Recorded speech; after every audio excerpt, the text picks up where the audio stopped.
Você trocou, foi pra ala, depois lateral. Mas você continuou como lateral. Continuei. Mas você continuou porque você quis? Ou porque você... Depois porque eu quis. E é engraçado você falar disso com a posição de top, que é o seguinte.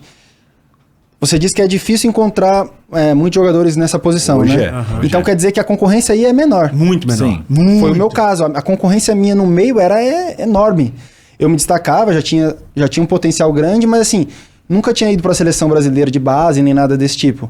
Na lateral, em 1 ano e meio, jogando de lateral, eu fui para a seleção de base e tudo mais, campeão sul-americano, e estava no profissional. Assim, meteórico. Com 17 anos já estava, Preto sabe. Então, assim, eu fui para uma posição onde eu estava me divertindo menos, onde eu não era especialista, mas é onde tinha menos competição. Porque você não tinha tantos laterais esquerdos com as minhas características. Então, naquela posição, eu acabei me destacando e foi onde eu explodi. Justamente, que é a discussão que tem sentido. Que, cara, pessoal que quer ser jogador profissional tem que entender que, óbvio, você vai querer se divertir também, mas é diferente o custo das coisas. Sim. E, obviamente, uma posição que está carente, pelo menos no nosso país, é uma posição muito mais chamativa nesse sentido. Exato. Tá todo mundo procurando um novo top laner. Isso que ainda... Isso, não vou nem falar, mas a gente podia estar mais precário de top laner. Batemos na trave de estar mais precário. Nossa senhora, não é? Já tá Ia apocalíptico. E, inclusive, isso piora também pros times, porque, cara, quando contratar um top laner de fora... Você acha que esse cara não sabe que tá tendo pouco top laner aqui? Quanto que vai ser o valor dele? Vai ser o valor... Mas é que tá, se você tem uma org hoje,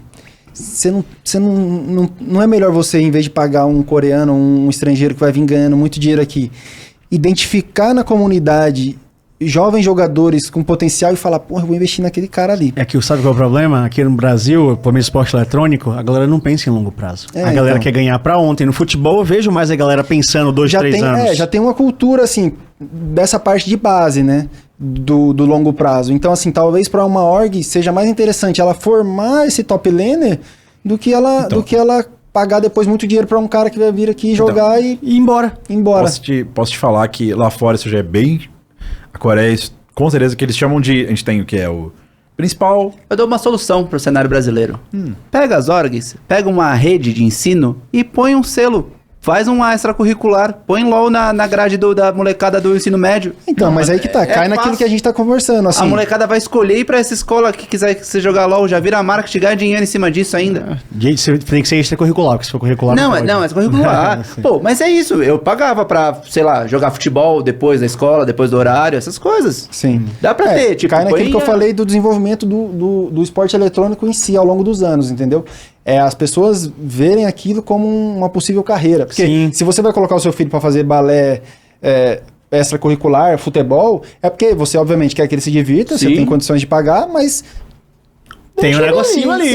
Lógico. Agora, se você tem condição de pagar profissionais para ensinar ele a jogar um jogo competitivo, eletrônico, que tem um potencial de retorno financeiro e de carreira... Meu filho não vai nem pra escola, vou mandar ela morar com o obviamente, nem todo mundo pode...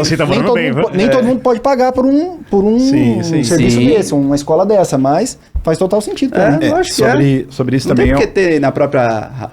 Eu concordo. Gaming House? Sim, sobre isso 2 coisas. Primeiro que... Puta ideia, por sinal. É um movimento que é muito feito lá fora. E é um movimento que ele é, num todo, muito benéfico monetariamente. Porque você deixa de gastar com um cara, e mesmo que você vai gastar com um cara, um coreano e tudo, você tem o potencial ali pra você vender e recuperar um tempo, né? É isso, porque o coreano... Quando a gente fala coreano é porque é o mais comum de importe, né? O coreano, ele vem e ele praticamente, ele deixa, não vou dizer que ele não deixa legado, mas ele praticamente não deixa legado. Porque ele vem aqui, ele vai amassar, se ele for muito bom, porque ele é muito bom, ele pode deixar um pouco ali pro cenário, escorrer, mas depois ele vai embora, porra. Se você pega alguém, forma, você vai ter o legado da pessoa formando ele, que vai aprender a formar um menino, então ele pode formar outros, ele vai ter esse desenvolvimento, então é muito maior o legado que você cria. Assim, a gente chama isso internacionalmente, você tem o principal, o Academy e o Trainee. Eles chamam de Trainee. Na Coreia já tem faz muito tempo. Muito jogador que tá aí agora era Trainee, dos times principais. Eu não posso falar porque envolve coisas que eu não deveria saber, mas tem um time no Brasil que tem Trainee. Tipo, um time do CBLOL. Tem um que já tem, só que eu não sei por que eles não deixam ser público. Talvez porque... Não sei se eu posso falar, então por isso que eu não vou falar. Não, eu sei qual é o time, mas então, não pode não. Eles fazem questão de não revelar. Eles não deixam público, mas... assim, já estão pensando nesse futuro. Sim. E eu acho que é estratégico, né? Tipo, de não deixar saber que... É estratégico. E assim, uma coisa que a Loud acabou fazendo indiretamente no Valorant foi isso com o Aspas, por exemplo. Ah, sim. Sim. Porque ele jogava na Slick, que era um time já parceiro da Loud, e eles, assim, sabiam que é um cara de muito potencial na internet e tudo mais. Falou, vamos pegar esse cara aqui e colocar no nosso time pra gente ver realmente o potencial dele. Obviamente não era novíssimo, né? Já era um cara na idade pra poder jogar. E eles descobriram, pô, não, esse cara realmente é um cara que dá conta e tudo mais. Então, assim, isso pode ser um trabalho feito pela própria org, ou podem... eu sei até de uma org que tá fazendo isso, mas orgs que se especializem em fazer esse trabalho. Ou seja, eu vou aqui na internet garimpar esses talentos, vou botar sob contrato, e daqui um ano, daqui tanto tempo, eu vou vender esses caras A org é só pra isso. O cara tá lá... Uma org pra farmar mesmo, Exatamente. assim. Garimpando talento E assim, vendendo. obviamente é um trabalho, assim, que pensando na performance do Brasil nos mundiais e tudo mais, é um trabalho importante. Pra caralho. Sim, Assim, importantíssimo. não é uma org que Eles tá não tão pensando em fazendo- ser campeã, mas ela tá Exato. fazendo um trabalho vital. Exato. Ela vai fazer um trabalho que talvez tenha esse retorno financeiro, de formar o jogador e depois negociar ele lá na frente. E ao mesmo tempo ela vai estar, assim, investindo no cenário e dando um norte, né, pra essa galera mais nova, né? Sim, Porque hoje, sim. se você tá ali com 14, 15 anos, você vê que você tem condição de evoluir e tudo mais, mas você não tem pra onde ir.